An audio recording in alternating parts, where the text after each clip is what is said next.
बरगढ़ जिला बजरंग दल अंबाफना प्रखंड अंतर्गत रुचिता खंडरे बजरंग दलर टोली जिला संयोजक संजीव मेहर नेतृत्व में गठन हो जाइछे।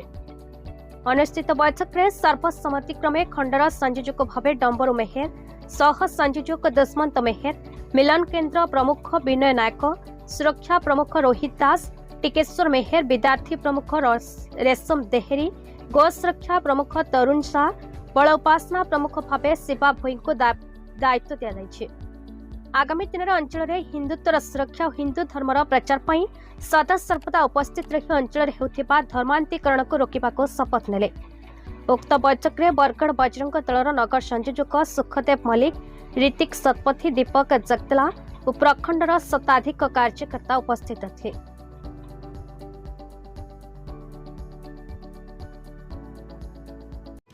बरगढ़ जिलार टिकलाल त्रिपाठी रिपोर्ट, भारत न्यूज।